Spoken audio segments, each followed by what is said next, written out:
Chicago Loach. It's Mr. Blow Blow with us.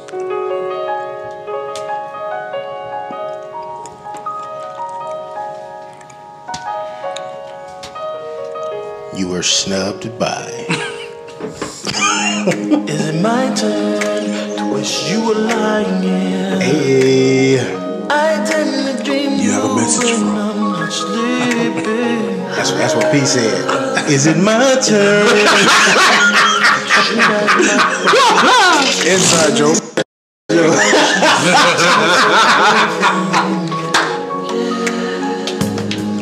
Is it my turn to hold you? On my Joe Budden shit, man. Y'all went outside, man. I wasn't either, shit.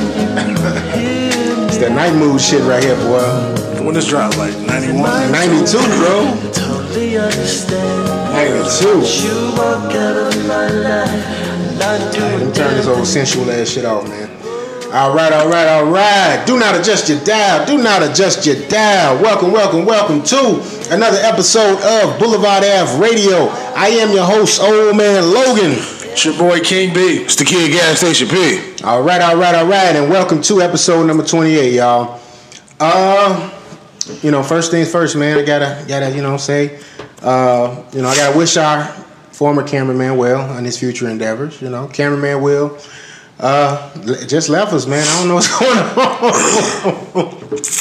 on. Wow. Fellas, y'all got something y'all want to say, man? Man, I still don't know what the hell is going on. I really don't either. But He left the group chat, and I'm like, all right, well, I guess that's it. Yeah, I was just like, man, we all right. ain't heard from him. So, but Ain't hey, heard from him, more power to him for the future, man. Yeah. We're going into a new year. You know what I'm saying? He'd be able to do whatever he got going on, man. And I wish him well. So, that being said, help wanted. We need a new camera guy, camera girl, whatever have you. Hit us up in the email. What is the Boulevard Ave email? BoulevardAve@gmail.com. Yeah, Probably something like that. Something like that. Y'all hit us up, man. DM us, inboxes, all that good stuff. But fellas, so you know what I'm saying? We behind. The holiday is behind us. So how was everybody's holiday? it was good. Ate good. It's recovery time. Right. Yes, sir. Black Friday was yesterday. All the madness that transpired. Did y'all get out there and get into some of that? P got into something this week. I didn't do no Black Friday. I did it on the game. I bought PJ games for Christmas. Okay. What'd you get him? He wanted WWE and Call of Duty. Okay, now do PJ listen to the No, of course he don't listen to the podcast. But I mean, he gonna see it anyway because I bought it digital. So it's like I can't even surprise him on Christmas. Like, hey, Right. I'm gonna just probably if I got a Fortnite gift card, I'm gonna just get him that to put on his game. Okay. Yeah, man, I was chilling, man. I went and picked them Yeezys up from Orland Park, and I got up out of there, Joe. That place was a madhouse. Like I hadn't seen a mall like that in so long because I used to stay over there by Ford City, and Ford City been trashed for at least 10 years. So They on the come up too. Yeah, what Ford City? Mm-hmm. But they putting like a bunch of new stores over there, right? Right, they got H&M over there. Yeah. Shockingly, that's what Madison is doing. They put a Yeah. lot of stores out there. yeah. But I mean, if you want to go to the mall, Orland is really the only one you could go to. Yeah, that's the sport. That's the spot. legit. And them white folks don't want y'all niggas over there messing shit up. So Right. That's why they go try over to, there, get what you need to buy. Let's leave. give them their stuff. Right. Right. I saw some little thick mama walking around in there. I said, Thick hey, mama. All right, man. So, this episode we're gonna switch it up a little bit. We do got a couple of topics we're gonna hit to in a second. I'm gonna pass it off to my man Big B. But this episode, man, I wanted to do something different. It's a holiday weekend, so we're gonna go ahead and we're gonna recast. Well, we're not gonna recast. We're gonna cast our selections for a Boomerang reboot. Now, there isn't a reboot in the works as far as we know, but we just kind of It will be. Yeah. But we just kind of was like talking about it last week on a tangent. I don't even know how we got on it last week. But B was like, man, he had his cast ideas. And I said, let's just turn it into the episode. So, I sat back and came up with some stuff. We're going to see what P came up with, what B came up with. But before we get to that, we're going to go ahead and hit with the couple of news topics we got, so I'm gonna pass it off to Big B. Yeah, so we're not gonna categorize it this week. We're just gonna run through, the little couple that we have. But first, the main one was Tory versus Joyner. They both put out 2. They both went 2 rounds each. Pound for pound, who was the better spitter? Me, I went with Joyner. I was Team Joyner. Tory wasn't bad, but Joyner killed him. Yeah, people forget Tory. He started out on that Smack DVD era. Mm-hmm. Like, he came in battle rapping. So Really? Yeah. Nah, I didn't know that.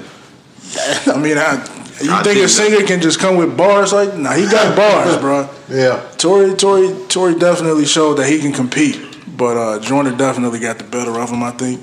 Also, but yeah, Tory definitely held his own. But he also called out Push too. That's probably somebody he could take down. I ain't gonna lie to you. Wait, Joyner called out Push? No, Tory. Tory called out Push? Tory not Tory. Push not that type of rapper though. Now Push will try his best to embarrass you, like find information about you if you want to take it that deep. Everything we know about Tory, we know about Tory. Right. Like, we know he bought some hair. Like he trying to rebuild his hairline. We know he like 5 foot nothing. Yeah. That's why I said Push have to dig deep. I saw an interview he had on not Breakfast Club, it was on Hot 97, he had the low Caesar going, He got the, the low safari, you know what I'm saying? Yeah. So he spent a little money on the headline, Keep it real low so it all blend in, Yeah. Yeah, Joyner definitely got the better of it. So shout out to them for doing, some, bringing the sport back of competition, man. Yeah. It's too friendly out here, man. Y'all could be friends, but let's also bring back some comp. Yeah, I don't think nothing's wrong with a little friendly competition. Yeah. You know what I'm saying? No. It's pretty good. I heard Joyner actually said he wanted to work with him afterwards, so it wasn't like it was no bitter feud or nothing. It was just like, yo, let's spar. It's like, I think I'm better than you. All right, well, let's see. Yeah, ain't nothing wrong with that at all. Yeah, so keeping it music, your boy 6ix9ine. Man. So right after his Breakfast Club interview, he talked about firing his whole team and canceling his tour. And a couple of days later, he gets hemmed up for racketeering and some other shit that they said that the police been building on him for a couple years now. Right. But they also said that he's like being saved from the people that he's been closely associated with because they were plotting to get rid of him as well. Right. So what do y'all think about 6ix9ine's whole situation? Man, it was all good just a week ago. Man, I always said something gonna happen to him. And he got moved. He got moved out of where he was initially being held, which was like a general population facility. Mm-hmm. And he got moved to a secluded facility. I knew something was gonna happen. He's either gonna be deaf or this.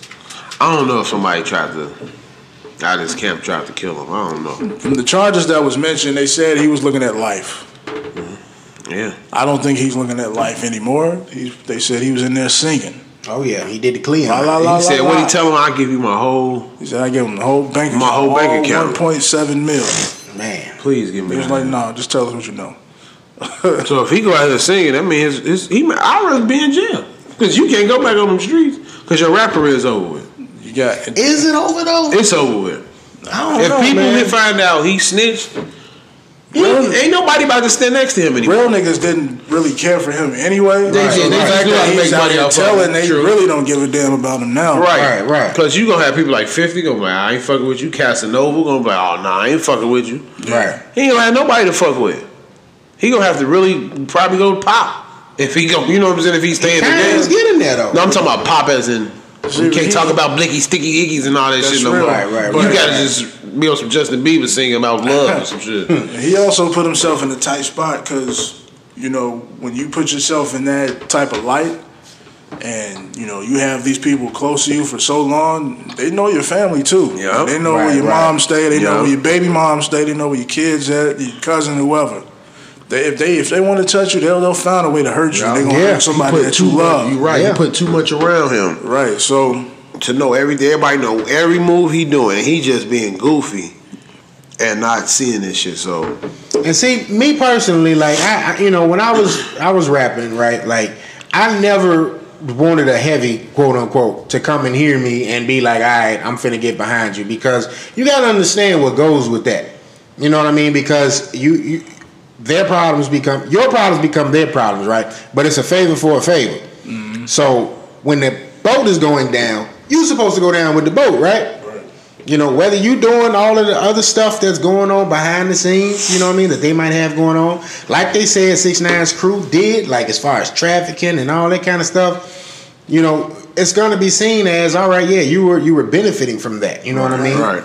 So I just feel like, all right, well, you wasn't from it, you know what I mean? But don't try to say, oh, I portray this image now.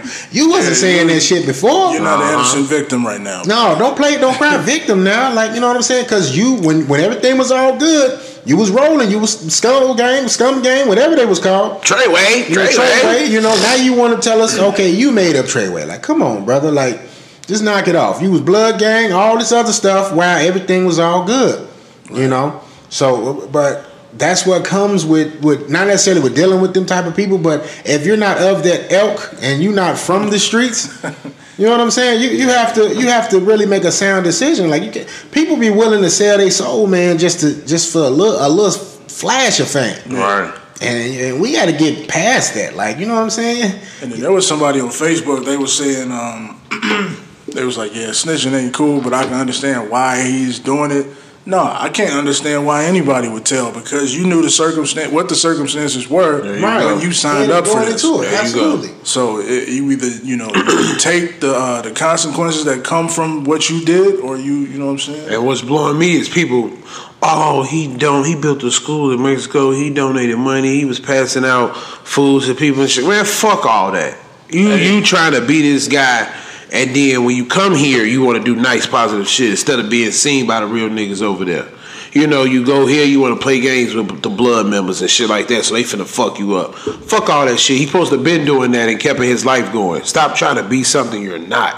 You got the money, live your fucking life. Same like they say, Bobby Shmurda. He talked all this shit in his raps. They caught up with him. You got a chance to make millions of dollars, become a young millionaire. Mm-hmm. Be a young millionaire. All that shit is over with. Rap about it if you want to, but don't be sitting here trolling and doing all this extra shit, because shit catches up with you. Karma runs around in full circle. So this is what you want to do. Look at you now. Your shit is over with. You was finna be the man. Did his album drop? Nah, they I guess they postponed it. See, delayed it, whatever. Right there. But see, it's a good lesson to be learned from this. But this is why I always tell these goofies. Y'all on social media posting all this and posting all that. Go on, keep thinking it's gravy. Go ahead and think ain't nobody monitoring y'all. Like, yeah, it's a task force just for that shit. Internet police is real. It's real. Like, how do you think? Like, y'all remember like a couple years ago on Instagram? Like, you just seen everybody, just all the car crackers, just like posting all this extravagant shit, and now that shit is just diminished. Where, you know what I mean? It's a reason why that's diminished, because them task forces start cracking down on y'all. You know, you going and renting the Lamborghinis and shit and all this kind of stuff, and what you want to do? You want to post it to the gram, and they got their paper trail right there. It's digital, and that's usually how niggas get caught anyway. Yeah. Like the dudes that gunned down Tentacion. Mm-hmm. Went right to the gram, to the Snapchat, and posted all the money and the bag that they took from this man. Like how goofy can you be? You're going to post the dead man bag, like. You want that fame that bad, that attention that bad. Say, I got some pussy because of this Louis bag. No, niggas, like, y'all the niggas retarded as hell. And y'all females ain't shit that allow that. That perpetuates that bullshit. Like, it's I kind of don't even put on the females. I put on them dumb niggas. Cause hey, bro, I grew up, man. If a bitch like you because of that, you don't need to fuck with her. Hey, it's some women out here, bro. Yeah. You gotta call a spade a spade. It's some, well, not some women. Let me put some respect on some girls. I'm saying, are you saying girls that make them want to do that shit? Is that what you're saying? I don't know. Power of the PUS. I mean, with me growing up, I ain't never did shit for no pussy. We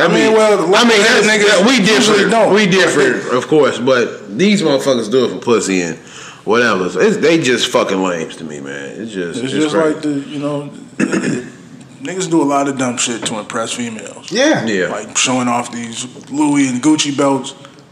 Why would you wear a belt and sag the pants to show the belt? Like that defeats the purpose of having a belt on. Like that's ridiculous. The other day, that's what my man's had on the fucking Gucci, the ski mask glasses. You're not fucking going anywhere skiing, Colorado, bro. Why are you wearing that shit? You look like a goofy. Then they talk loud. Then my thing is, you niggas FaceTime other niggas and be, you know what I'm saying? Like y'all look gay as hell. Trying to floss, man. Shit to me. That's why I love that Foreclosure song I played a couple weeks ago, cause Ross was talking some real shit. He said young niggas better act your wage. You know what I'm saying? Saying something about stealing swag from and looking at niggas' belts on the other niggas' waist. Like, you know what I'm saying? Like, oh, you saw Ross in the Fendi belt, so you want to go get the Fendi belt or the Hermes belt. Like, right. That bag, I ain't gonna sit there in front. Like I used to see that shit and be like, man, that's fly. I want a Hermes belt too. Till I saw that bitch was $800 for a big ass H. No, thank you. That shit can sit there. Right. You know, if I gotta go buy that to go get a woman, that's a woman I don't need, Jack. Like for real. The belt I got on $12. I'll let your boy.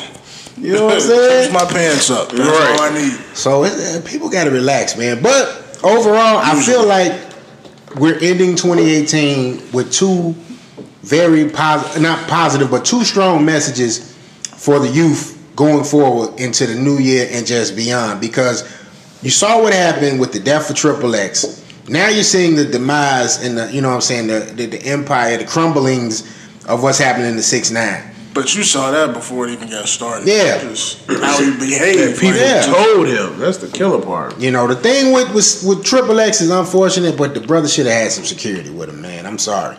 You can't be out here trying to be regular. You know what I mean? You want to be, but you lunch to motherfuckers out here, though, man. Yep. It's people out here hungry. That's true. You know what I'm saying? You're in a much better space than them. They gonna try you. So you got to have you some security, man. You can't. It's no way around that.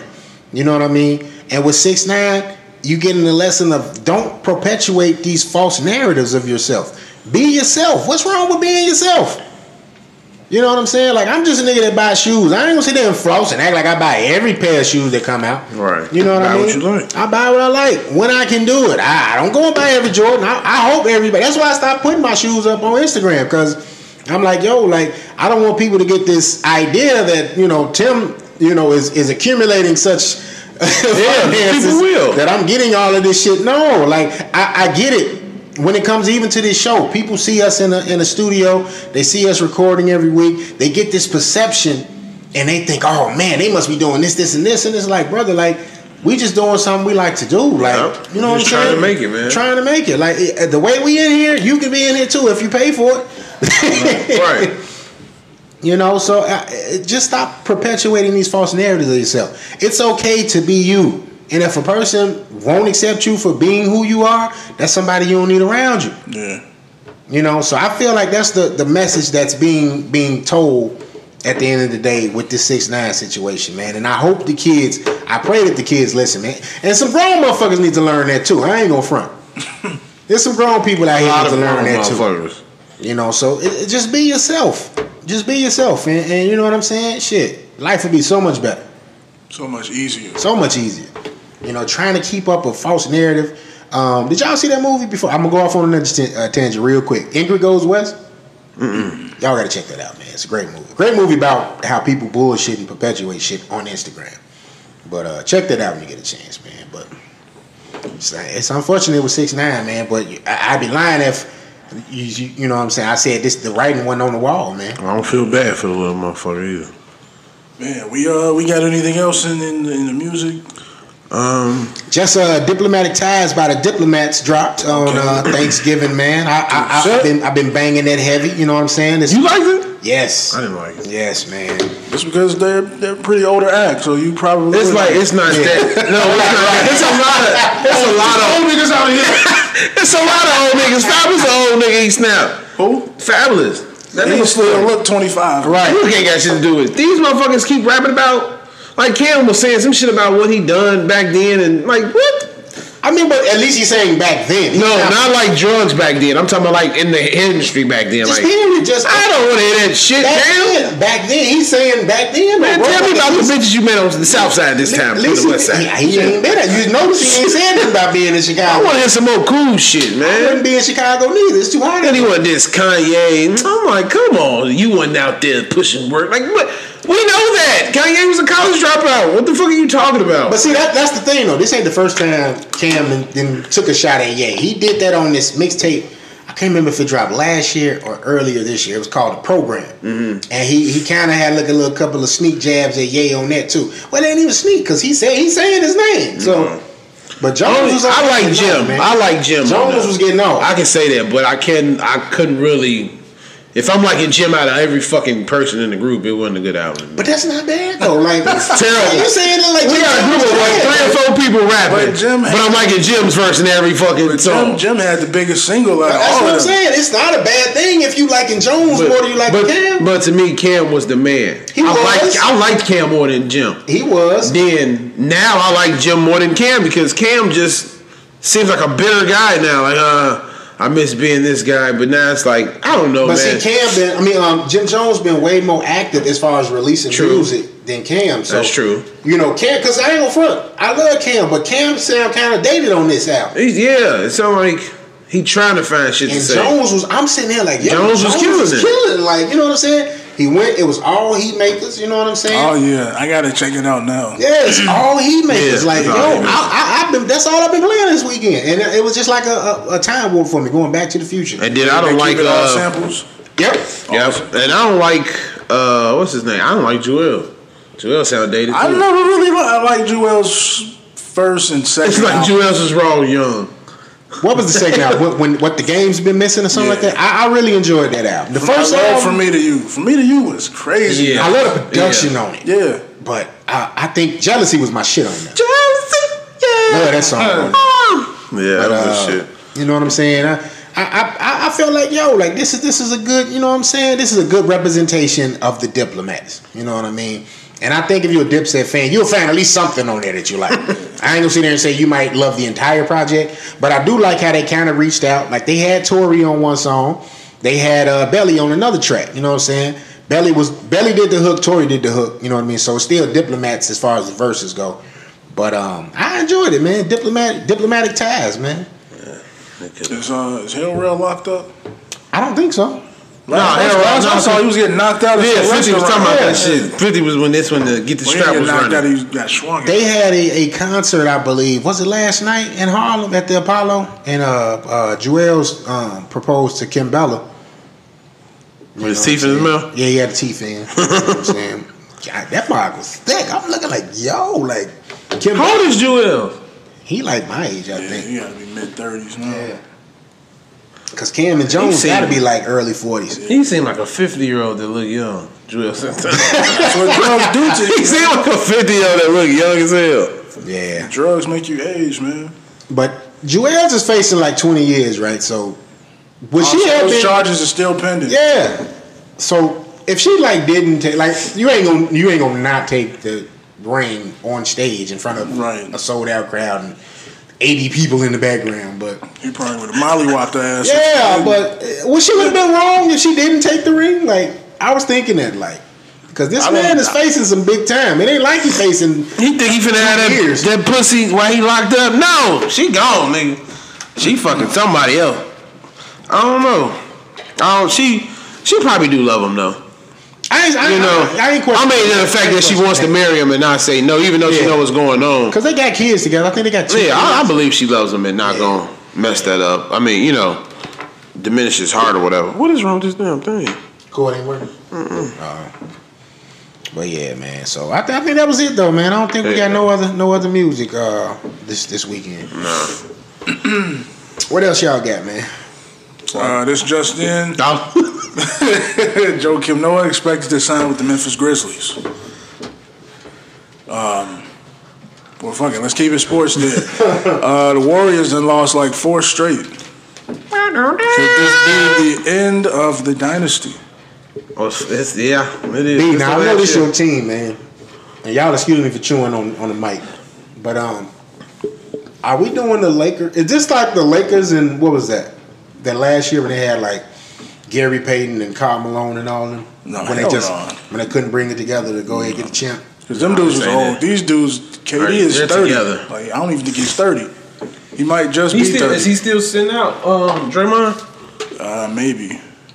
But I mean, everybody, like, people talk highly of Draymond. People think that, you don't win without KD, but Steph is the heart and soul of this team. Right. So once all of them are gone, he's still going to be here. They're going to make sure he stays in Golden State for his entire career. Now, has Steph addressed this whole situation yet? I don't think so. No. He just got in the contract, too. Yeah, I saw. But he's okay. It's just the car was fucked up. I need Steph to address this, man. I need him to go ahead and put this to bed. Get Do you think they're still trying to keep KD? Yeah, for sure. Well, I mean, why wouldn't you? Right. I don't see why you wouldn't try to, but I don't think he's willing to stay. Right. Yeah. Like I said before, I I don't think he think got so what he either. came for. And I think I'm out. I think he's going to New York. But, You got 3 guys that's in free agency from the Warriors next year, right? Clay, Draymond, and KD, right? Mm-hmm. So of those 3, do you think it's safe to say at least 2 of them are gone? I say 3. I don't think. I want to say 1. Yeah, 2 are gone. But I think I'm thinking maybe 3. I think Clay will be the only one that stays if 2 leaves. Me personally, I think he'd be the first to go. Mm. I think KD would consider staying, but I think Clay is out. I think Draymond will come back because I'm pretty sure Now what they doing now, I don't think he is. Once he leaves, it's going to be hard for him to figure out how to play because he's played within this system for so long, and that's the only way he knows how to play. I don't see he him couldn't go to like. I don't think he can go east. I can say that much. I don't think he can go anywhere and be as successful as he's been. I can kind of see that, but the only reason why I see him leaving because of what they're doing to him now. You making him sit down because you suspended him. Then then they say his toe hurts. I don't believe that. That was to get under KD's good graces. Right. And but it's like it was bothering you. But it's making me say, okay, you want to get under his graces? Well, y'all don't need me here then. I'll lead this motherfucking team. That's what makes me say that's why he'll lead. Y'all want to do what y'all can to keep him, but fuck me at the end. You know what I'm saying? And like they all saying now, this is a business. But from what I heard, Draymond was the one that reached out for him to come there. Yeah, he texted KD. So I don't think after LeBron beat their ass, can you come help us beat him? Yeah, I don't think he would be trying to leave. But I think Clay is gone for sure. Well, if Draymond don't try to leave, they trade him. So I feel like he's gone somehow. He's not finna be a Warrior. I think they let Clay leave, and then they pick up somebody like Chris Middleton because he's a free agent. But no, you didn't see that, did you? The Lakers were okay. too, but they're not going to be the only team looking at them. I think I think he's gonna go to the Lakers more. Chris Middleton is definitely. I wouldn't if their team is over there breaking up. I wouldn't go there. I'd go to the Lakers where their team is still together. If Milwaukee don't bring him back, they might. I think Milwaukee would. I think they're gonna go. Especially if he becomes an All-Star, they're gonna have to pay him. I don't think he'll be an All-Star. He might just make it. Like if somebody get hurt, he might get in. But yeah. But I think he might stick around. I feel like he should, especially if Giannis. I wouldn't want to see him leave. Yeah. Why would I leave Giannis? So maybe see how they doing the playoffs. Yeah. Because they doing pretty solid, man. Yeah, Giannis might. But it's that I'm tired of running into this team and just being in the playoffs field. Unless he just tired of being in Milwaukee and wants to go to like California or Miami or some shit, Texas somewhere, then I can see it. Yeah. But outside of basketball, I don't like. I think he's gonna stick in Milwaukee. But let's go to college, man. Yo, what's up with your boys? It's one game. It's one game. You know, you mess up, you lose sometimes. You can't win them all. Win some, you lose some. But you live. You live to play another day. So you know why they lost? Yeah, it hit them. Not because it's Zion. No, I say because it hit him. RJ. You say it's because of what he did towards the end? Yeah, he fucked it up. He was not looking to pass. I don't know what's wrong. He fucked it up. I can say it's the Zion show. You know what I'm saying? He don't want him to outshine him. That's what everybody else on the team. Well, what RJ needs to know, everybody know he's raw. fucking Zion the monster. You know what I'm saying? You just not him. And if I'm Coach K, I gotta pull RJ to the side. Say, yeah. Hey, Look, you can't go and drive on 3 defenders when you have Zion and Cam and Trey wide the fuck over. Exactly. Like, you have to make the right basketball play. Yeah. That's the only way the team will be successful. We know you're a good player, but we want team success. Yeah. So, like I said, it's one game, but also I said they finally ran into some motherfuckers. That play that's gonna show Zion when you get in the league. This is how it's gonna kind of be. You know what I'm saying? Gonzaga's a nice squad. Gonzaga's been my favorite for years, though. Yeah. Gonzaga and Villanova's always been like some of my favorite college basketball teams. I used to be a Duke fan back when JJ and them was there. JJ and your boy Sean Dockery. Who boy? Tim boy. Your boy too. Man, my motherfucking boy. I do not like Sean Dockery. Yeah, I what's the story behind why I'm like fucking kicking Sean Dockery? Took my old lady from me. Nah, I ain't even that. Ain't even that nigga trying to think cool. P like never that. You can't dress Sean. Okay. We got anything else in sports? So nah, what else I said I had? No, that's about it. J.R. Smith wanted to leave. J.R. trying to get out of there. Markel trying to get out of there. Markel and J.R. and then the Wizards are. You had something to say about J.R. Go for it. Hey, big 3, man. You're right. A lot of motherfuckers need to go.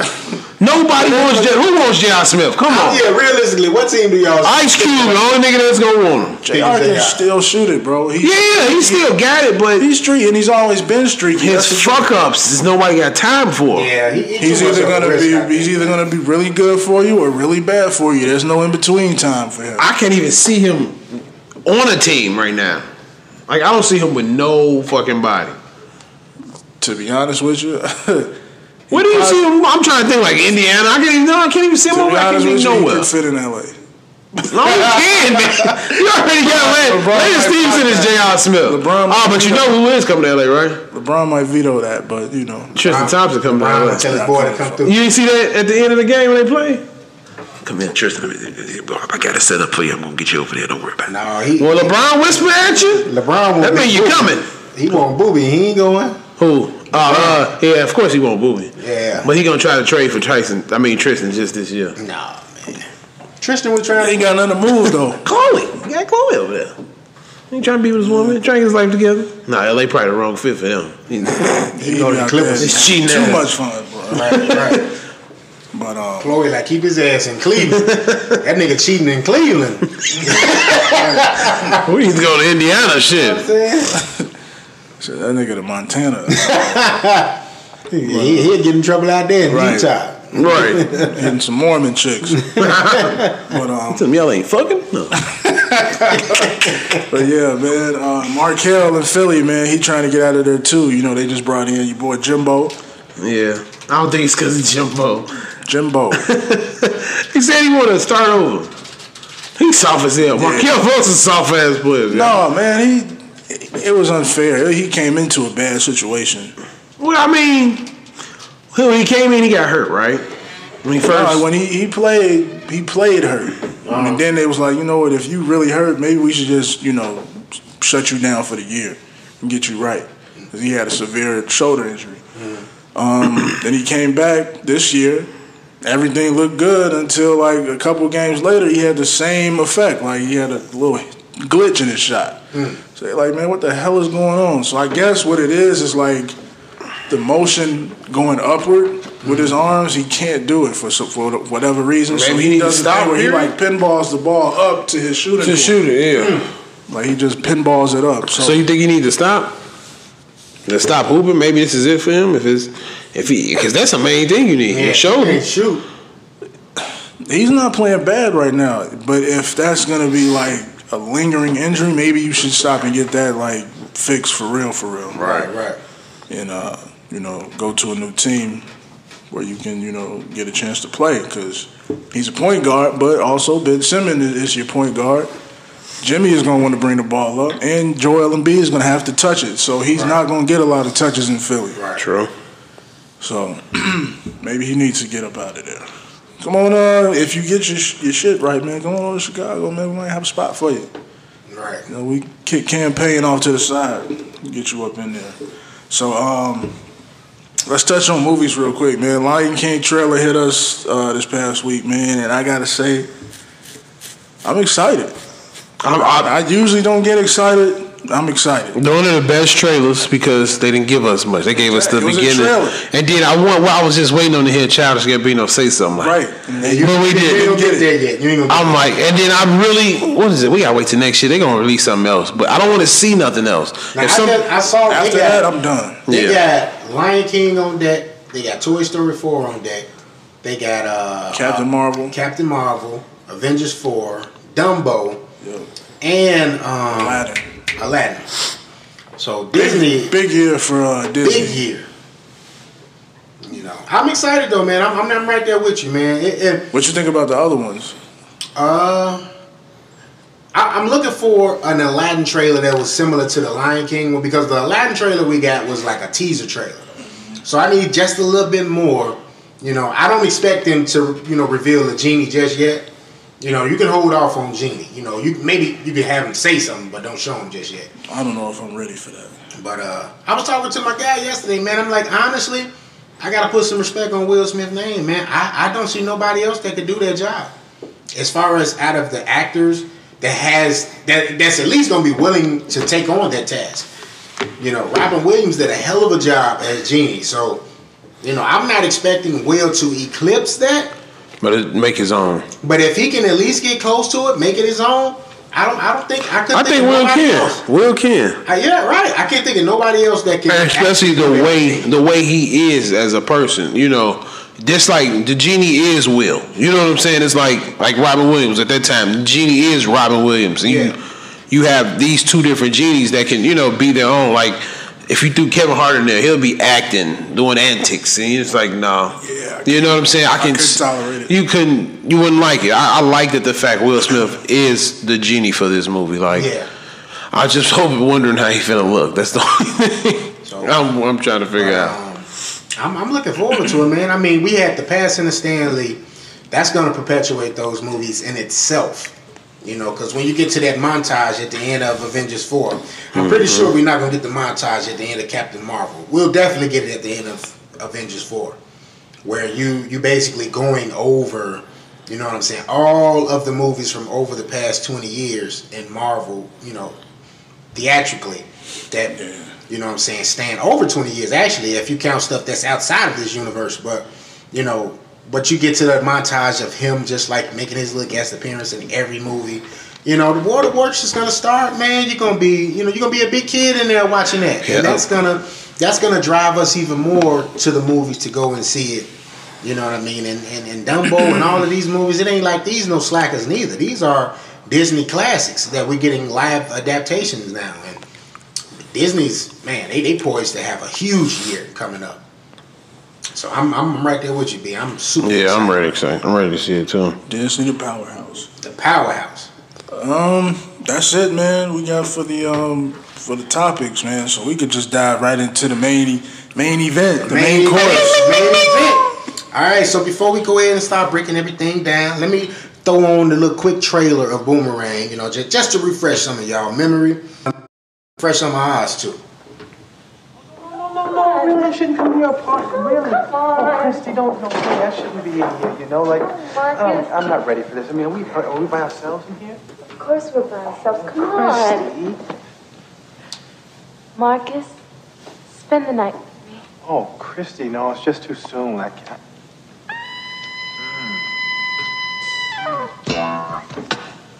Sexy time. This was the trailer? I just don't want to be hurting. I think he playing a clip. They got it billed as a trailer and as a clip. I won't hurt you. And the 1980s porn music. All right. Here's the trailer. I'm only gonna play a smidgen of it because I played 30 seconds of that shit.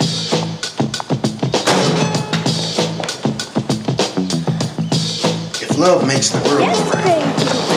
I'll give you $20 for that lease. Meet the most traveled man in Manhattan. Come on, car! Come on! Did you you lose your dog? Oh, yeah, I lost a white Springer Spaniel with brown spots on named Kirby. You ain't got no romance. Excuse me. I am the most romantic cat both of you know.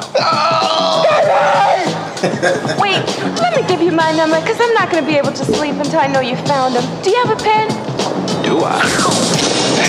She should give it the draws right there. In a story about the quest for Stuff like that relationship. never happens to me. Man, stuff like that never happens to anybody except for Marcus. Spend the night with me. Oh, Christy, no, it's just too soon. The only reason stuff like that happens to me all the time is because I pay attention to women. Check it. It's like Jet Magazine. I've been working here about 9 days. You know, I've been on time most of the time, even when it rains. Don't you think it's about time we talk promotion? We're colleagues. We can discuss business. Marcus. I'm talking about a business dinner. Just business and straight and discussing our work. You know, there's other things in life besides sex. Come on, how about sharing, commitment? You know, you got to get in touch with your feminine side like me. Starting to sound a little on the soft side. All right, so that's just a little smidget of the trailer for Boomerang. You dig what I'm saying? Released in 1992. Director was Reginald Hudlin. Okay. We had a budget for Boomerang of $42 million, and at the box office, it hit $131 million. This was 1992, y'all. Yeah, so that's good money for the black film. Yes, sir. Yes, sir. Early 90s. All right, so what I want to do with y'all fellas, you know what I'm saying? I broke it down, categories, director, writers, and cast. So I got the original director, and then for the reboot. So I'll go first, and then B will go, and then you'll go P, all right? All right, cool. All righty, so for the original director was Reginald Hudlin. For the reboot, my pick for the Boomerang reboot, Ryan Coogler. I knew you was going. I knew you was going to do that. Just nobody else I feel is better for the job, man. Now, I was thinking about my girl that did Selma. You know what I mean? But I felt like it's time for us to see a different side of directing from Ryan. We've seen him do a drama, you know what I'm saying, with Fruitvale Station, and we've seen him do an action movie with Black Panther. So now I think it's time for him to do like a romantic, you know what I'm saying, comedy, you know what I'm saying, kind of joint. So that was my pick, man. Man, so that was my only knock on Ryan was I didn't know if he could do like a rom-com. Yeah. So that I wrote him off immediately. Okay. Who I did choose was George Tillman Jr., who directed Soul Food. And most recently he did The Hate U Give. Nice. Okay. Nice. So, I like his work. He's a product of Columbia College, Chicago. Shout out to him for that. And I think he would be able to understand the dynamic of like emotion, and acting portrayal of the emotion that you're trying to capture. So that's why I kind of chose who I chose. Okay. George Tillman Jr. Well, does it have to be an all black? No. Okay. No, this is your depiction. Okay. Well, I chose Jude Apatow. Okay. To be a director. All right, nigga P. Yeah, I thought you was about to say what's his Tyler name? Perry? No. The white dude I hate that did Django. Hell no! I wouldn't. Not for this movie, no. I choose Judd Apatow for this because it's just he has his movies of what we got. I Love You, Man, and 40-Year-Old Virgin. It's just like this. He directed that? Yeah, this is the type of comedy for him to me, but it's just all black cast, and I can see him creating this story of relationships and love and all that and putting it into that. So let me ask you, do you have an all black cast? I have an all black cast. But a white director. That's not far fetched. Because it's just his movies he do. I can, I can see him doing this. So right. That's why I chose him. That's different. I like it. Now, before I went with Ryan, I did have this gentleman in mind, and it was the director of The Best Man, and that's Malcolm D. Lee. I was looking at him too. Yeah, I felt like Malcolm could do it, but I just, in my little fantasy world, I wanted to challenge Ryan, and this was the only challenge he hasn't had just yet. And been successful with it. So that's how I landed on Ryan. All right. So writers for the original film, it was Eddie Murphy and Barry Blaustein, I believe I'm saying that correctly, and David Sheffield. So they wrote the screenplay, and Eddie wrote the story. Okay, so for the reboot, y'all should already know who I'm going with on this one, but it's the childish one. Okay. Donald Glover. Really? Okay. I like that. I don't know why I didn't think of it. I couldn't think of that one. I had to sit and think about it. Now, Donald Glover has shown us many facets of himself. Yeah. You know what I'm saying? He's done the comedy stuff for the others, and he's done it for us as well. He's been able to successfully, capture these moments and stuff on his show Atlanta. Atlanta, is a very great depiction, I feel like, of Atlanta, and I just like the energy that he has between the characters, the dialogue and things of that sort. So for the reboot, man, that was my choice, Donald Glover. I like it. I wanted to keep some of the same elements of the original. Mm-hmm. So I kept Reggie in there. I kept Reginald Hudlin in there. Okay. To kind of keep the continuity going. Mm-hmm.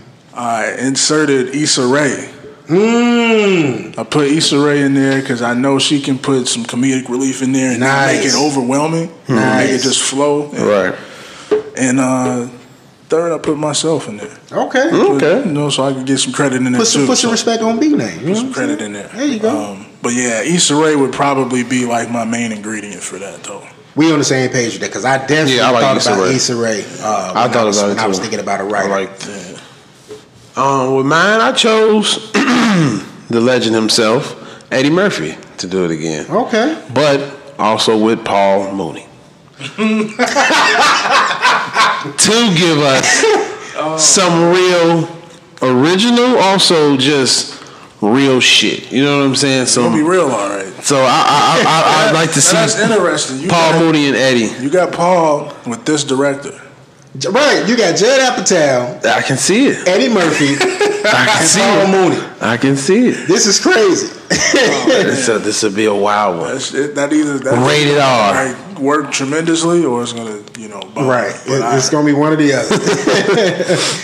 All right, so let's hit the cast. All right, so in the producers too. I didn't get the producers. I didn't get the producers. I just put Eddie Murphy and Chris Rock.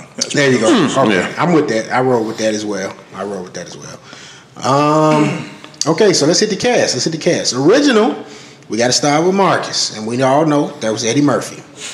So, keeping it new, keeping it fresh, for my reboot, I had to pick the man, the one and only, Trevor Jackson. Better known as Priest in the Superfly reboot. All right. That was my second choice after I picked who I picked. But my pick was none other than Mr. Algie Smith. Oh wow! Mr. Algie Smith played Ralph Tresvant in the New Edition story. Okay. Also played in The Hate You Give with George Tillman direction, and so they got a little camaraderie there. Okay. So I think it'll work. I chose, like we said before, Woody. I still choose Woody the Great to do this. I can, Mr. Woody McClain. Some reason I can see him do this role and be successful at it. Right. All right. So on from Marcus, we're gonna move to Jacqueline. Robin Givens, legendary character here. All right, so with the ninth pick for the reboot, I went with Miss Simone Missick. Ooh, who's that? That is AKA Misty Knight. Misty Knight, baby, a Luke Cage fan. I love that pick, man. I love that pick. I was sitting right, and I'm trying to remember who I had in that space originally, and then I just thought about Misty. I said, yo, she will kill that. Yeah, she would. So I said I had to go with Simone, man. For Angela. Damn, that's damn, that threw me off kilter. Man. Yeah, it threw me. I didn't want to say man, because that was a nice one. So who y'all got for Jacqueline, man? That's Robin Givens' character, right? Yeah.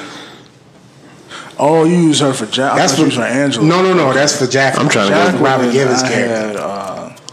I switched it. Initially I had I ain't gonna say who on this because I kept her. For Jacqueline, I have Laura Hararia from Spider-Man. She's on my list as well, but not yet. The tall glass of water. Yes, sir. I was trying to go with somebody that had the look, because everything that Robin was in, she was kind of like the same person. She had the same composure, the same like uppity feel to her, right, high class.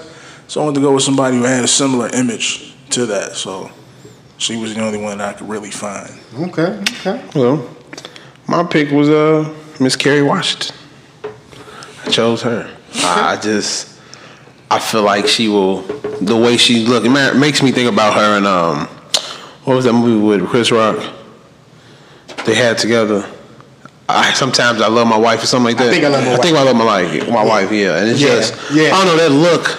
No, yeah. For her, I'm seeing the correlation. I had to chose Carrie for that one. I had to get up for that. Okay. Alrighty, so we're gonna move on to Angela, who was portrayed by Miss Halle Berry in the original. Alrighty, so my pick for Angela in the reboot, Nefessa Williams. I knew that was coming. Of Black Lightning. I had to throw Hollywood Bay in there somewhere. You dig? But like I said, she stunned her on Black Lightning. You know what I mean? She's a fairly new actress. I wanted to have this cast be a mixture of established and up-and-comers. So, you know what I mean? I wanted to have a nice balance, too. Like, with Simone, I felt like, who could keep up with her? Because Simone would take over the scene. So, I felt like Nefessa could pull it off, man. So, I pulled her out of the hat, man. Nefessa as my Angela. Okay. So, I initially had Kyla Pratt as Angela. Hey, auntie.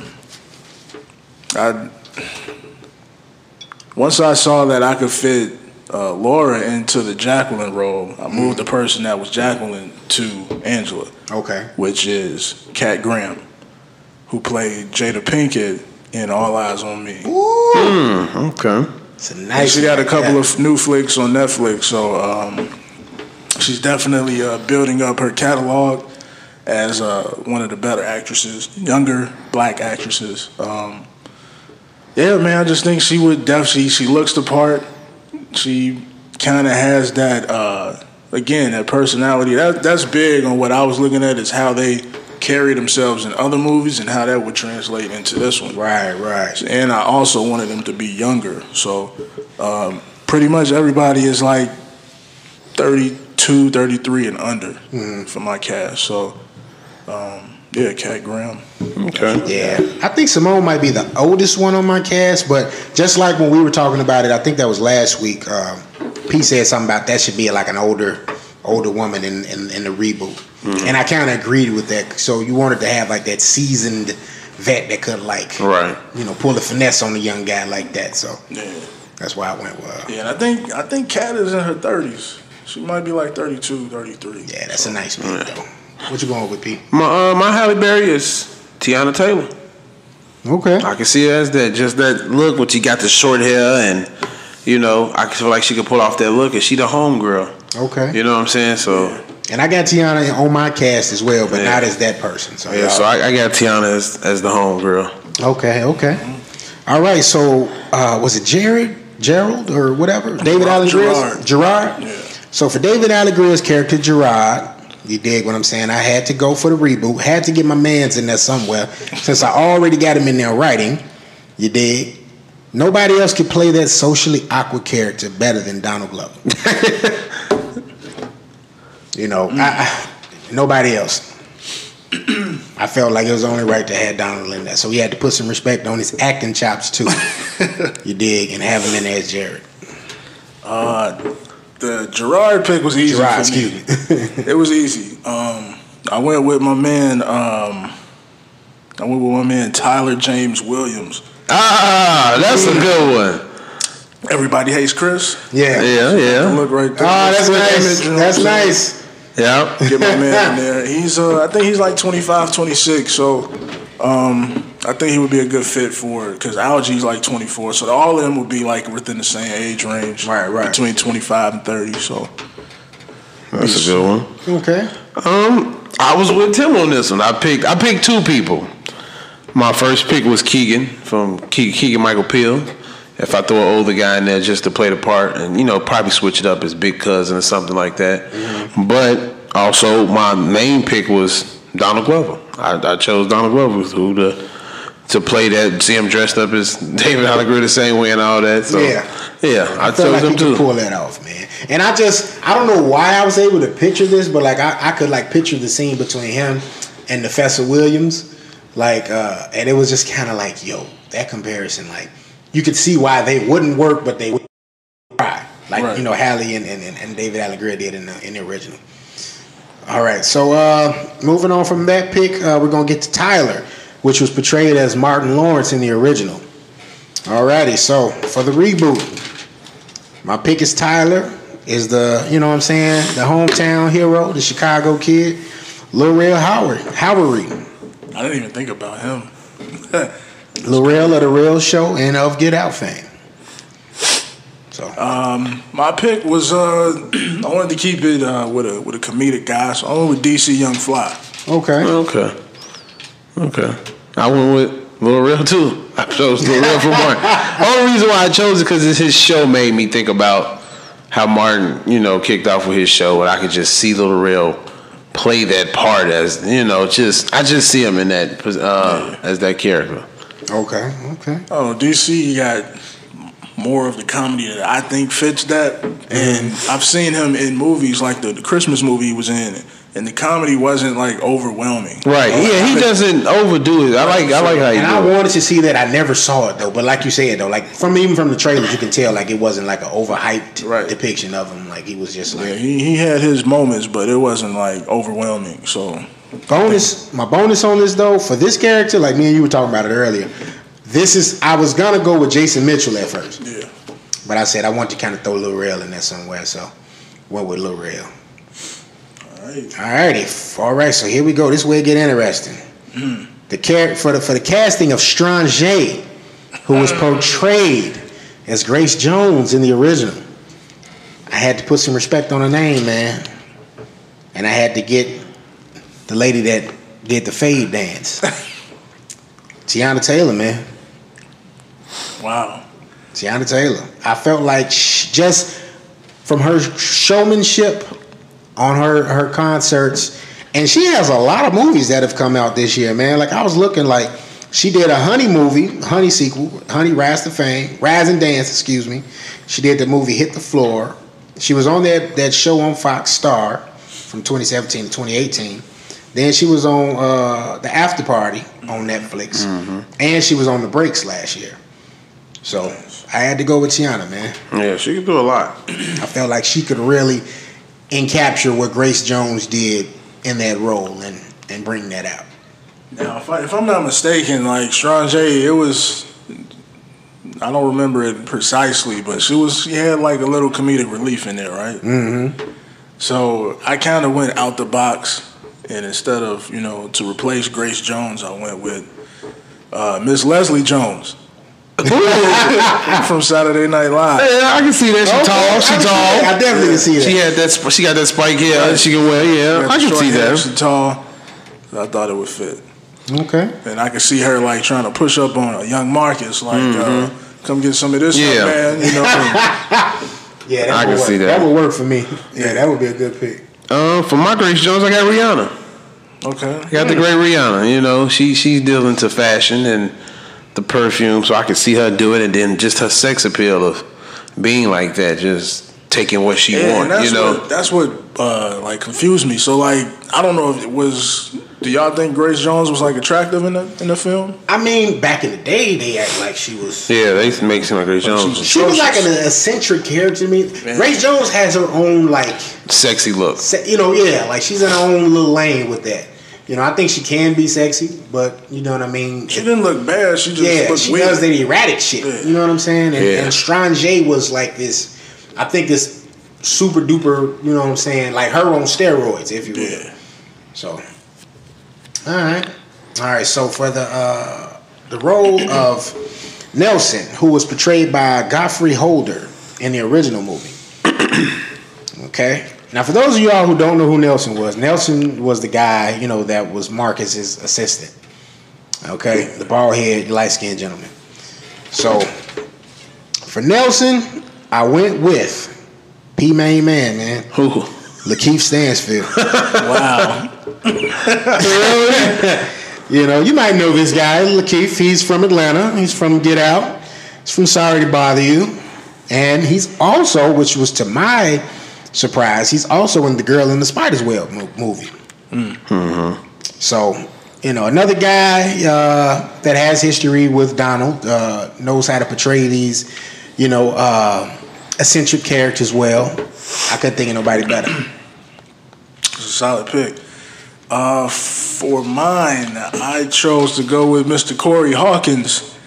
Played Dr. Dre in Straight Outta Compton. Okay. Oh, good pick. He went to Juilliard, so you know he can perform. Right. So I think he would be a good fit for that. Yeah, that's a good fit.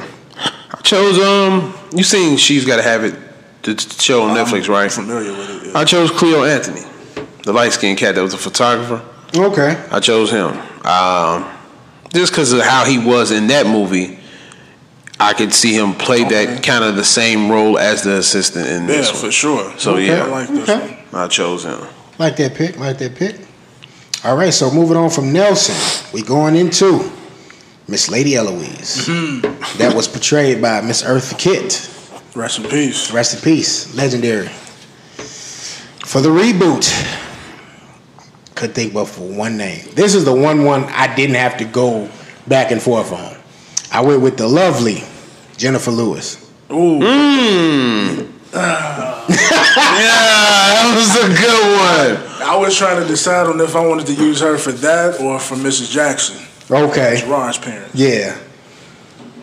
So I went with her from that for that role, man. Damn. That's a good pick. Damn.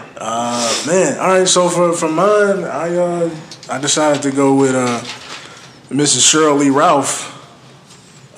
Played Moesha's mama.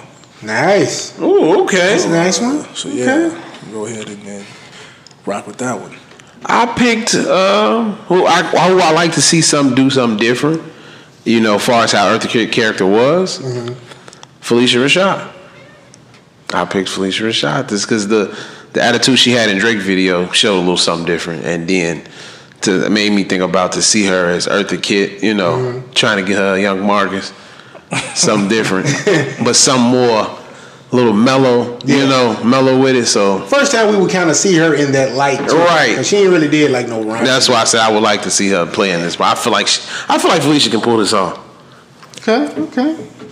And she was one of the first names I thought of, but I was like, nah, I don't. You don't want to lose a TV mom. Yeah. She's kind of got that solidified. So. Yeah.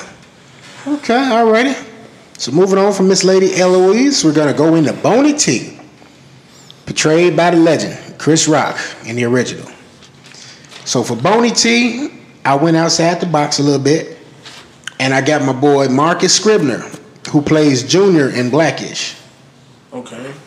So, like I said, I wanted to have a mix of up and comers and like some established talent in this film. So I felt like his antics as Junior could definitely translate well into the adult world with Boomerang. Okay. This one was pretty easy. I also went with an up and comer. Doesn't have a lot of work, but this is P's guy, P's main guy actually. So I chose Mr. Woody McClain to do him. Okay. So the only thing he really has under his belt is the new edition and the Bobby Brown joint. Right. And everything else is just like Instagram and Vine videos. So and then those are like where he's, being, in character and funny. So I thought he'd be able to pull it off. Okay. Well, for me, I picked Lakeith Stanfield to play him. Because he's just, I don't remember Chris Rock part being that too much. Like he was there in the movie a lot. So I can see Lakeith just popping up, giving you that remembrance of him, once you see it. doing those little antics or whatever case, or just dropping some little weird knowledge off, to do it. So yeah, I picked Lakeith. Yeah. Before you got here, P, I was talking to B about it. I said before I went with my choice, I actually was gonna give it to Lil Duval. Oh yeah, I can see that. I'm gonna have him in there for a little hot cup of coffee.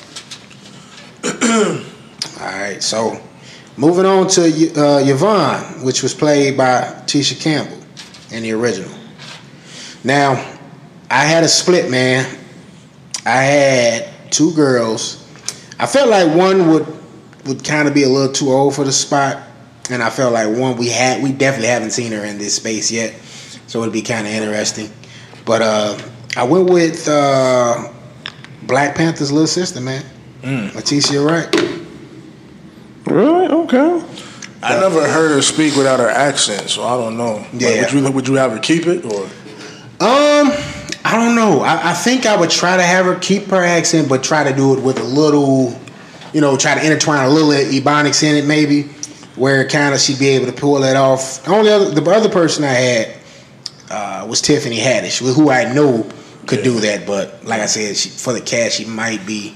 Yeah, she probably would want a bigger role. Yeah, but or you could probably make her a bigger role. Yeah, because you could expand that character if you wanted to.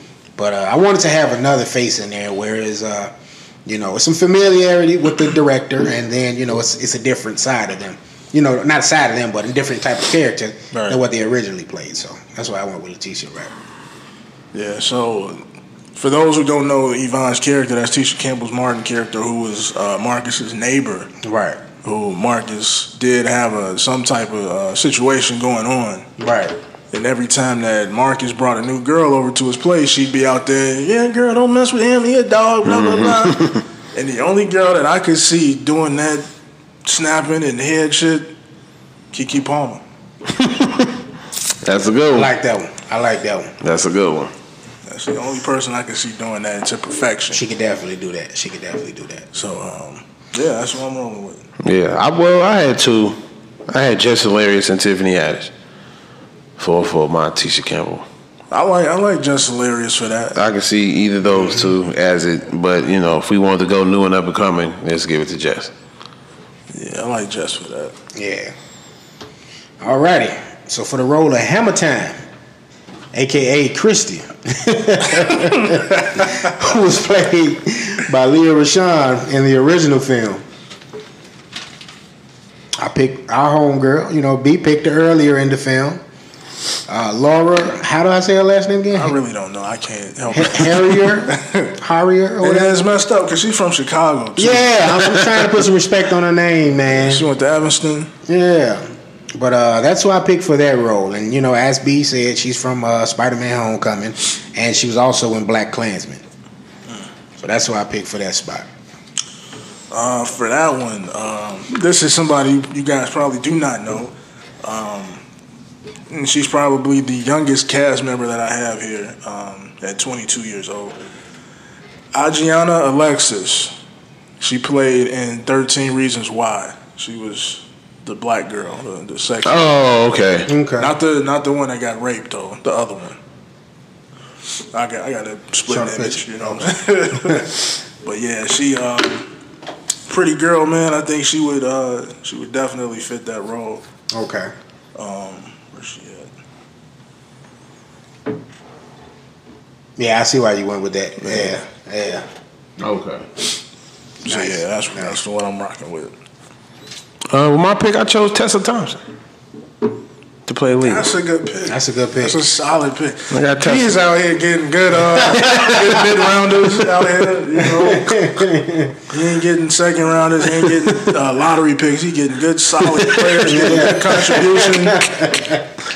I got Tessa. I can see her in that role. I mean, like I say, the look. I can see her with that look going on. Now, before I picked Nefessa, I actually had Tessa Thompson as my Angela. Yeah? Yeah. Okay. But I had to go with Hollywood. All right, so who else we got left, B? We got...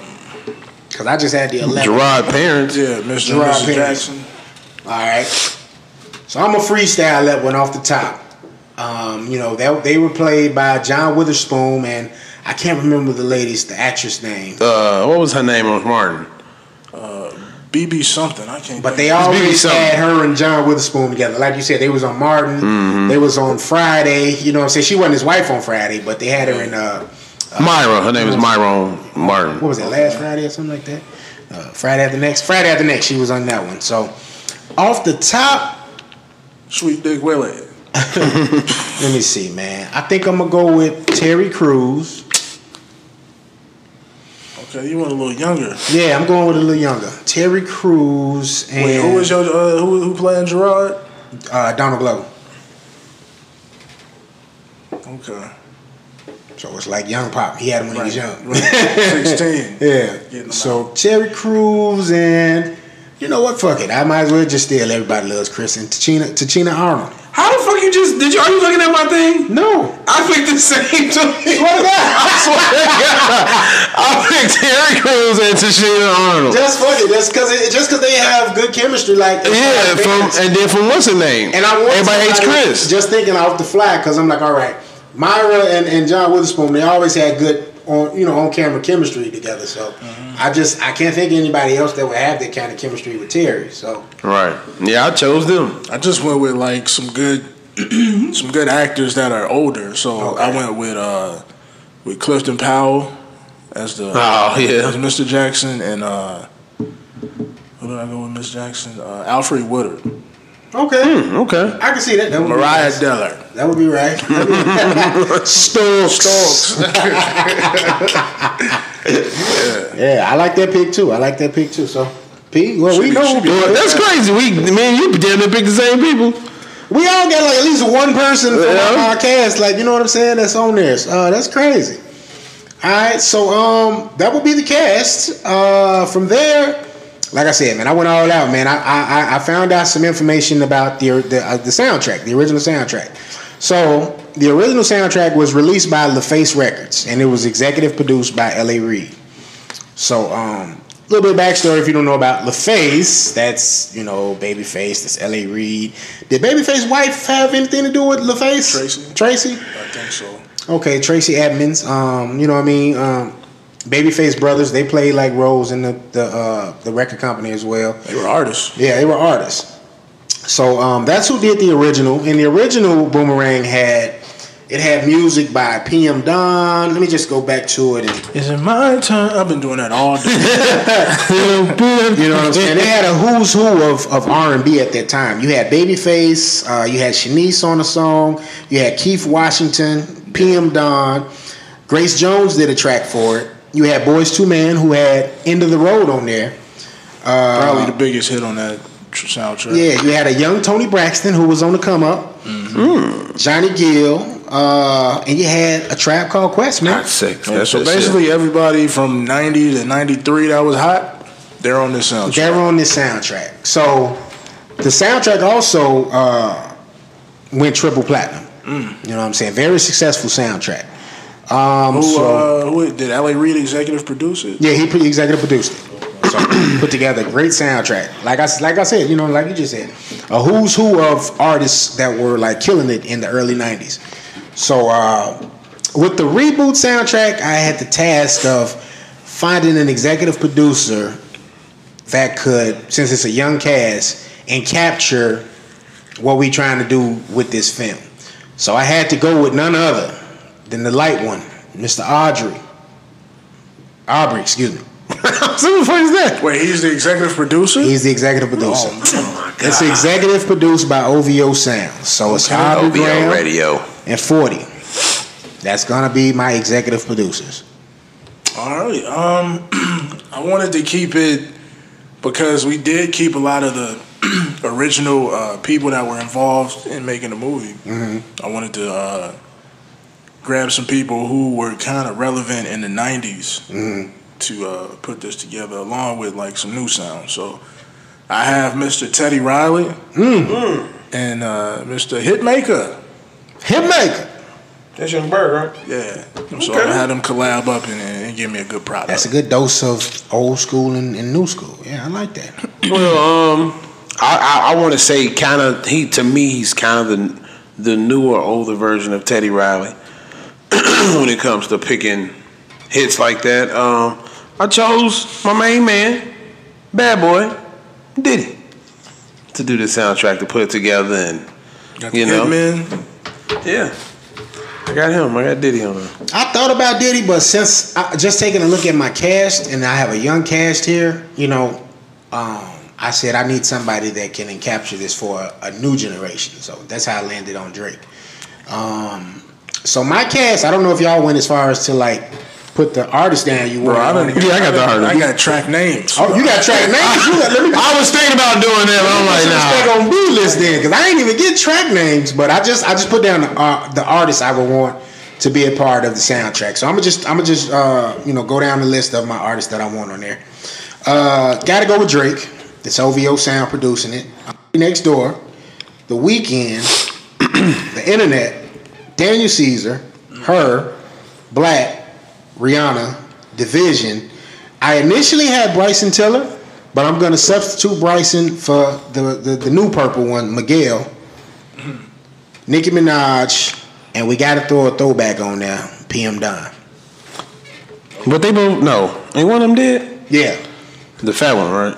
I don't know which one passed, but I know one of them passed. And you know, you got it. That song, you know what I'm saying? Just got to be on there. Yeah, has to be on there. They got to be on there. So you have Drake remake it, and you have the original on there. Okay. So that would be my soundtrack. So I'm not even going to just give you the track names. I'm going to just give you the artists. Okay. So I'm going to just go down the list. Well, give us the names.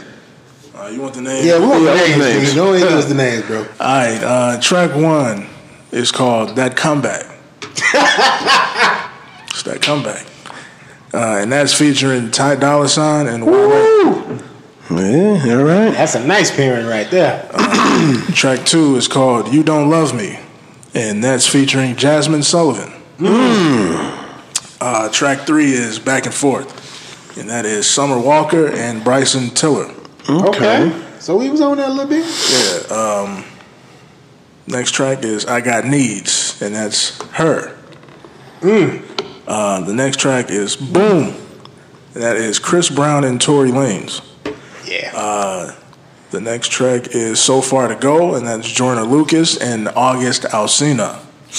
Bro, August is out. Okay. Yeah, man, August is one of my favorites, man. Yeah. The next track is called Interluding, and that is the Canadian one, Drake. Okay. The next one is The Mood, and that is featuring Bruno Mars. Next track is called For Life, and this is going to throw you off. This is Offset and Cardi B. And they're going to have a little duo going back and forth. You know? Okay. Next track is called The Wettest. And that's Twista and Tamia. So you got some 90s artists in there. The next track is called Friendly. And this is like probably a club banger. This has got Chris Brown, Trey Songz, and Ty Dolla $ign. Okay. Can't Let You Walk, that's featuring The Weeknd and Future. Okay. And the last track is called Always, featuring Big Sean and SZA. Nice. Ooh, I should have put C's on. Nice. Nice. Well, I just got the names of the people. First track I want the internet on. Second one I got Her. 3 I got The Weeknd. 4 I got my what you want to call it? I can't say it. My alter ego, Ro James. Damn, I forget Ro. 5 I got Tiana Taylor. For some hip hop, I got my man ASAP Ferg. I can just see him banging some shit on there. Okay. 7 I got Solange.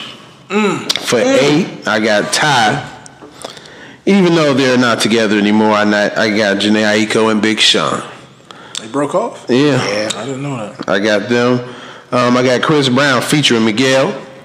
I got Meek Mill featuring Drake for the reunion. I like that. And of course, I had to throw French on here because it's produced by Diddy. I got my girl Cardi B, and I got Daniel Caesar featuring SZA. Ooh. So yeah, that's mine. There be some hot music going on. Yeah, It's actually man. happening,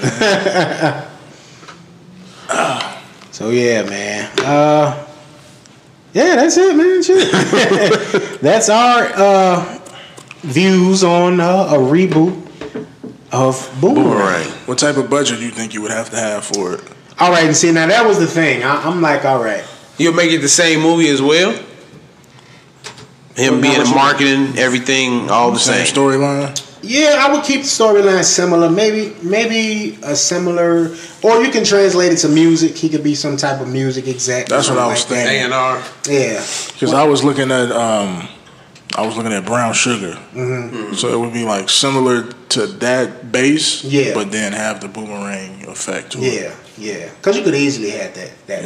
Yeah, I was saying mine for a digital, what they call it, app for magazines or something like that. Like they, since the digital world, everything's on the phone. So that's how mine was for app, magazine app. Yeah, but I would budget wise for this. See, a lot of these names aren't huge names. Right. So you don't have to there's nobody on here that's gonna be like, oh, I need $20 million to do this movie. So I figured the budget could be kind of similar to the Superfly budget, which was about $20 million, $25 million. Yeah. I'll just round it off and say 30 just to include the soundtrack into that, as far as the budget for the entire project as itself.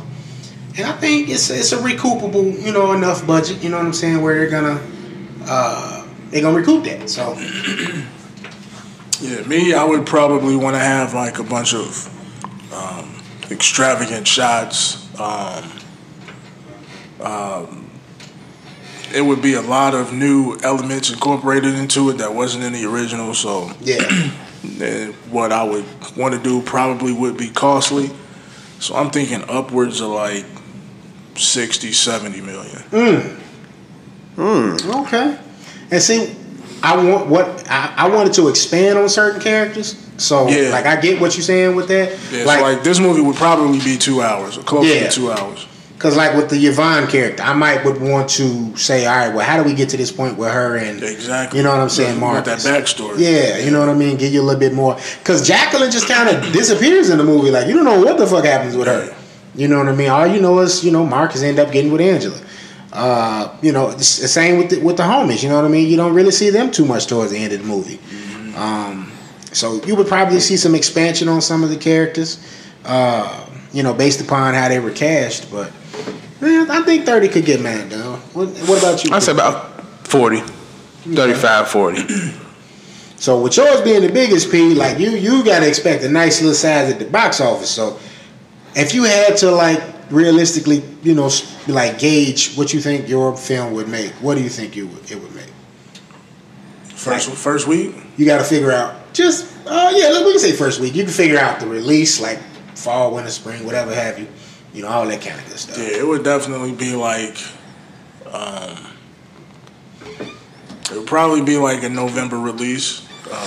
While it's getting colder but not freezing, so you would want to go out and go see it. There's no snow out really, so you'll be able to travel, go check it out. It'll be released early November, and I would look for it to do first week. I would say top 3. Okay. I can't really put a number on there, but top 3 for sure. I'm trying to see when did the original release right now. It came out in July 1st, 1992. Really? And it was a fall movie, right? They was in the winter or something, right? He was wearing pea coats and shit. Yeah. But I guess, this is 92. This is the early 90s, so Eddie Murphy was hot as fish grease at that time. Right. So, you know what I'm saying? He could command a July release, I assume, so. And that was the thing. I didn't know if I would have the star power to push, a midsummer release, a big box office summer release. So I would do it summer when people are they ain't got really shit to do outside, and let's go get a movie. Yeah. I'm right there with you. Mine would definitely be a fall, early winter release. Just because of the casting and, you know what I mean? You give it enough time to, really promo it out, you know what I'm saying? And, be able to attract people. You don't have to worry about any major competition from a comic book film or any other, blockbuster type films that are released in the summer or any of that. So that would be my release. When would you release, P? around what they call it, Valentine's Day. I want it around that time. Man, I see You that. gotta. So with that being said, would you keep it the same theme? Like Marcus being what's the word? Philanderous. Yeah, I'll keep mine the same. Yeah, I'll definitely keep it the same. So I would definitely want to expand on like Gerard's character. Yeah. Some of those characters that Some of the people, with the people I would like to do more. That for. relationship between him and Angela, and how Marcus even got into the picture. Right. So that would be a big focal point for me. Because they didn't really expand on it much in the original. It was just like They would just tell you what it is and show you what happened. Yeah. So I can see that. Yeah, expand, like you said, expand on the characters and digging in deep into the Like you lives and said, stuff. Yvonne is a character I would definitely want to know why she's out here bashing Marcus every time he brings a girl over. Like I want to know why she's doing that. So. Right. So do you think now, can we fit that into a movie, or would it be a series on Netflix? It could be a series, but If we do that, if we want to expand into people, because I would I like to see that. Yeah. Why she always been doing that to him, because he may have hurt her. You know what I'm saying? So Right. it could be a series, but I don't think it could be a continuing series. Like, it would just be one season, 1 to and 2 that's it. seasons, maybe just one season. Yeah. I would just keep it a movie. It'll be kind of hard, like you said. You can only do that maybe for one season, 2 at best. Yeah. You know what I mean? So, But if I feel like if they can venture off into making it a season and really expanding it, it would be a good Netflix show. Cause like She Gotta Have It was super dope, and how they expanded into everybody's character. Cause to me the first season was more like the first beginning of it was more like the movie. And then it just started drifting off to this and that. Each part, so it's like I can see that happening with this movie, with all the people in it and stuff like that. and see, when they do stuff like that, when they did that with Soul Food before we even got to She's Gotta Have It. You know what I'm saying? I wonder how do they figure that out? Like, all right, we're gonna turn this into a series.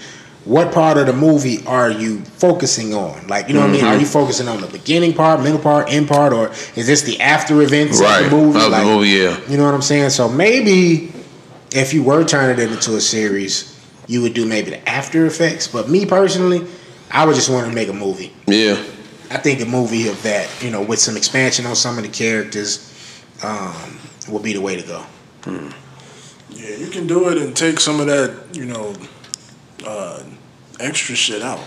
Like a lot of the shit between Marcus and Angela, you can take out. Yeah, and put that in there. To me, it was kind of excessive without knowing like the backstory of Angela and Gerard. Yeah, because you got Angela just head over heels. Like you got that classic line, "Love should have brought your ass home last night," and it's like, yo, y'all was just boning on the couch. So like, how we get to love already? You know what I'm saying? Like it just got there super fast, and you really don't have any story behind it. Yeah. So that's my take for Boomerang, man. Yeah. That's it. We gotta get it put out there. Be on the look for that comeback, man. I was gonna say that, bootleg version. B, since you done this before, man. Let me ask you. Doing an independent film, let's say you were, using Boomerang as inspiration, and you were gonna do an indie film of this magnitude. What kind of a budget do you think you would need to make that happen? For one, you probably won't be paying the actors, but you would probably want to feed them at least. Right. So you need money for that. You need money for your equipment. So depending on what you're shooting will be depending on what you would need to get. Okay. Obviously, being independent, you can't have the fucking cranes and helicopter shots. Right.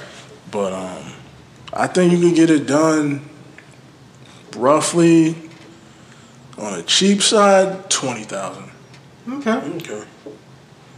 Start up a GoFundMe, Kickstarter, and hope that people are buying into your idea. Okay. And time-wise, how much time do you think that takes to make that kind of project? And when would you let's just full on just say, okay, you were doing that. when would you start filming that, and when would you like have like when you start filming something or start a project? Do you have like an ideal timeline in your head? Like, so how would that work? So like with Boomerang, we all said that it would be like a fall movie. I would be shooting in like September, October. Okay. But again, you're not paying these actors to be here, so you can only shoot when they're available, when they make themselves available. So that's like a conflicting thing in its own, like of people being available to shoot. So you got to make sure everybody's schedule works and shoot. Okay. Because that was one of the big things with us. Like we'll plan to shoot one day, but then something to pop up and 2 people can't make it. Okay. And really just having one person missing just throws everything off, and you got to improvise. So, you know what I'm saying? You just got to make sure it works, or at least hope it works. Okay. And lastly, releasing such a project, what would you do this on like an Instagram, or would you kind of approach it kind of like how the guys, L Stop did with Mr. Model, like as far as doing a premiere and then maybe putting it on, Amazon Prime kind of thing, or would you just like put it out there for everybody to kind of like check out on like YouTube? So I just used like the script that I wrote. So I wanted to do this, and initially I would probably do like a premiere, like how Taryn and them did for Mr. Mata, and have like everybody that I know come and check it out. Then I would drop it off in different film festivals. Okay. And get it, get some pub that way. Go to South by Southwest. They be having people down there showing films. Yeah. Get some notoriety, and then you make it available once you did your rounds. Put it on Amazon or whatever, and try to get it on Netflix. Okay. But I mean, if I got a super big budget, I'm going to box office, Jack. You got to come out, check me out. I hear that. All right, man. I like this right here, man. Let's come back going. Let's get this comeback going. Yeah, man.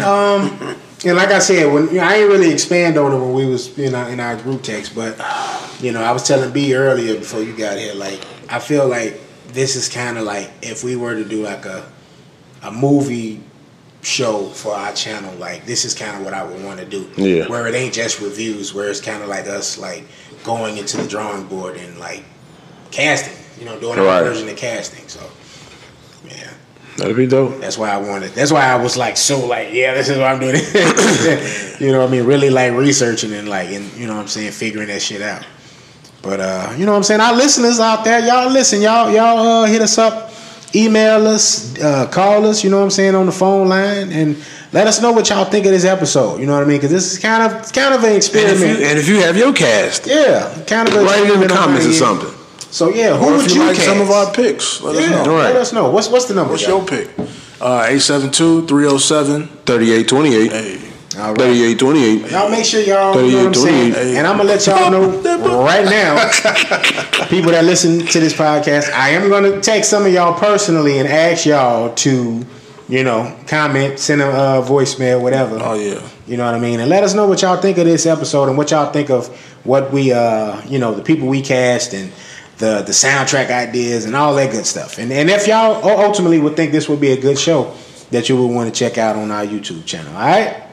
Yes, sir. All righty. So, fellas, anything else y'all want to add before we wrap this thing? You know what we should do? And them weeks that we don't have guests that come in, we should do this. Yeah. I'm with it. That'd be good. I like that. I like that idea. What's the next movie? We got guests next week?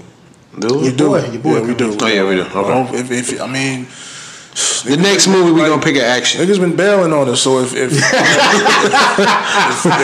that happens again, we'll just be doing next one. Let's pick an action. Yeah. Well, before you came again, I hate to. I was late, everybody. Damn, P was late. Oh shit, I got a call coming and shit. P was late, but I was thinking. I just asked B. I said, "What you think about dead presidents?" Bam. That's the next one. So right off the bat, who would you pick as Lorenz Tate? I gotta think about this one. Right off the back, I can't. My man Jason Mitchell. Tim said the same shit. We all said that. Oh, okay. So yeah, we all on the same page. Jason Mitchell. See, a unicorn. Yeah. Jason Mitchell. Yeah, Jason would smoke that. Jason would smoke. I can see that. Who would be Kirby? Which one is Kirby? the peg leg. Me and Kirby, baby. Yeah, he run the OG. Remember when? I know. I'm trying to think who can. Yeah, I was about to say when the police closed in on him, he took that fucking leg off and went. Damn, what would be mine? That's hard, actually. That's hard. Kirby is hard and Cuddy is hard. Because I don't want to give a Clifton big Powell was actor. Cuddy, right? Huh? Clifton Powell was Cuddy? Yeah. I don't want to give a big. I would have my man that played in what you call it, the Get Down, Cadillac. He would be Cuddy. Yeah. Shit, he could be Kirby. Shit. I was going to say, yeah.